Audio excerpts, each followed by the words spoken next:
K-Rock, Mid-Atlantic Rock Review's MARR Rock Show, and I am here with Clinton and Adam. Second time Golden Horns Award winner from the MARR Rock Show. Guys, welcome back. It's good. It's good to be here. Two-time winners. 2 times. So the kind of cool thing is you actually won both awards sort of from the same album, because Wolves was our 2016 Song of the Year, which was impressive because it came out right at the end. Right. And then, of course, Alien Architect, our Album of the Year. So, it's been out a year now. Has there been one song that's bubbled up to the top as a fan favorite? Because there's so many cool tunes.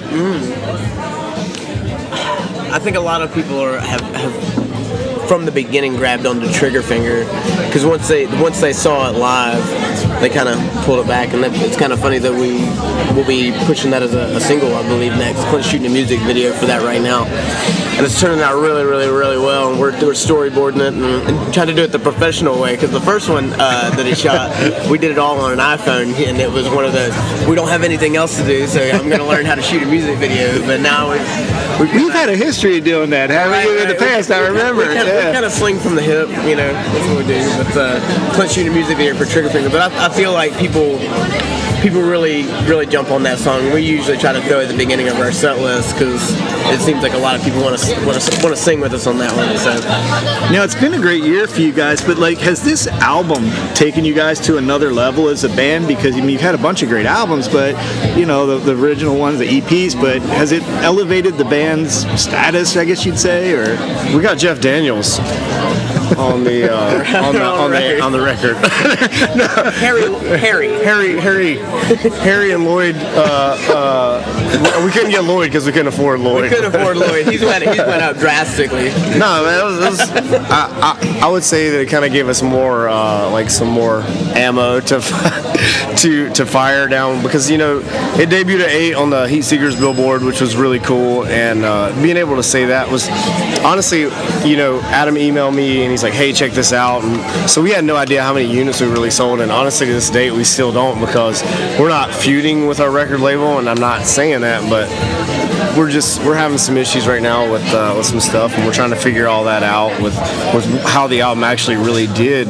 But having that product that we did on our own, and to see the progression, it's like when you work out, you take a photo in the beginning, you take a photo at the end, I'm air quoting, and you can see the progression. And it's the same thing from Better. Well, Southern California was our first EP, and him and I went in and did it on our own. 16 hours is what we did the Southern California EP, and then we did Better Days, and it took us almost 2.5 months to do Better Days, and then we started progressing really fast through the Revolution EPs, and then Alien Architect we did on our own. So it's cool to sit that side by side comparison and hear how the sounds evolved. And we've been doing a ton of writing as of lately, and we were just talking about listening to some of the new stuff on the way over here, and we were like, it's really cool to hear how we've kind of matured as musicians, not really targeting what we think people want to hear, but just playing what we want to hear. And I think Alien Architect opened us up as a band to that level, to kind of being able to do more of what we want to do, and people accepting it, not feeling like we had to fill a certain shoe. Well, top to bottom, there's a reason it won the award. There's not a song on there I don't love. Top to bottom, it's a rock solid album. So hey, I gotta ask you about Shiprock, because we were talking before we started the interview, and I told her I didn't see Clinton as much as Ship, but I ran into you a bunch of times. One of my favorite things was just watching you enjoy the experience. So reflect a little.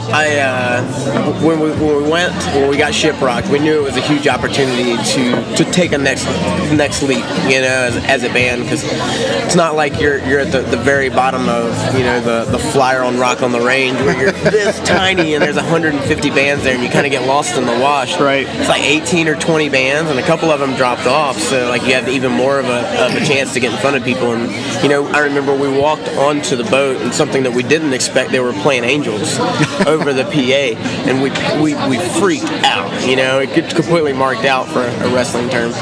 But it was on from there. That was my time to you all are stuck with me. I'm going to shake everybody's hand. I'm going to say hi to everybody. It's a business opportunity, and we're a business. Another lost year is a business, at the end of the day. So you got to treat it as such. So we went on and we had a great time, and I high-fived a whole bunch of people, and I met a bunch of people, and Clint ended up rubbing elbows with the who's who of. I did. One of the coolest things that happened to me was Monday. My whole goal was to hang out with Ben from Breaking Benjamin. That was my only goal. Like, what are you going to do? I was like, I'm going to make Ben be alone with me. I'm going to weird him out. Like, he's going to get weirded out by me. And man, night one, I walked up on top of the deck and I took my glaucoma medication. And then I was lost, and I got lost in the casino. And I turned around and there was Ben. It was me and my fiance walking through there, and I saw Ben sitting at the bar. And I literally just didn't say anything to her. Turned around and walked off. I was like, I'm totally gonna be that guy right now. And like Aaron turns around, I was like, oh, hey man, well you're here, so hey, I just want to tell you that like I'm a huge fan. Sometimes I'll cancel dates just so we can go to your shows. And he's like, we do the same thing for Tool. And so, I kind of gave him the rap. I had Deer Agony played at my mom's funeral, and he's like, "Oh, you want to meet the man himself?" And so he grabs the band and he introduces me, and he's like, "Dude, I've totally heard of you guys before." And the coolest part about it was LeJean and Morgan come up from Seven Dust, and Ben's like, "Hey, you guys know Clinton from Another Lost Year?" And LeJean's like, "Yep." I was like, he's introducing me to them, and they know me. That doesn't hurt, right? So that was a cool moment. And then like you had just said to me, Miss MARR over there, a lot of people said that it was like a magical moment watching us play, and I had a blast. I mean, as much as I love your show, I had a blast just watching you guys enjoy and play at it. So. It was rekindling something that, Adam and I have played over, 1,500 shows together, and not that we lose any interest in it, but you kind of become a little bit jaded a little bit to certain things, and we were coming off a really hard time in our illustrious career, and we went right back into another hard time. And I think that the difference between us and a lot of bands is that when the crap hits the fan, him and I we look at each other and we're like, we're all in, man. There's nothing else that either one of us can do. So what do you want to do? And sometimes we have to hug it out. Yeah. We were in the bathroom in Fargo, North Dakota, almost crying a couple weeks ago. I walked into the bathroom. Into this place, and I look over, and he's like over the sink, looking at himself in the mirror, like reflecting on his life. And like I go over, I'm like, "You all right, man?" He goes, "Almost gave it to you. Almost let you have it." And I almost broke down right there. I was like, I called my brother a week ago and told him the same thing. I was going to get a plane ticket home, and he told me no. So it's funny that things come full circle. But man, Shiprock was a huge payoff for us. We worked really, really, really hard for that. There's evidence in this room tonight.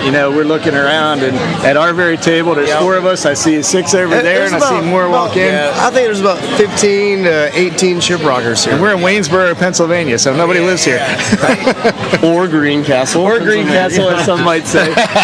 It's the only time I've been right tonight with her, so hey man, we were really big fans of Never Say Die, and it looks like from the pictures you guys, I was going to say, it's the last night on tour with them. Looks like you guys bonded pretty well out there. This is weird because they're Canadian. I didn't think I was going to like them. I didn't expect that. It's been a really good time, especially, like I said, coming off Shiprock and being in the Southwest. We got beat up a lot, and having a band that 2 of these dudes were in My Darkest Days, huge band, Chad Kroger backed band. Like how do you compete with that? And then for them to come out on tour with us and be like, you guys are one of the hardest working bands that I've ever seen in my life. Thanks, man. We're trying, and it's really cool that it's kind of what people know us for is our work ethic and the fact that we're super relentless on doing it. I mean, it's April 1st and we're already about 85 shows in.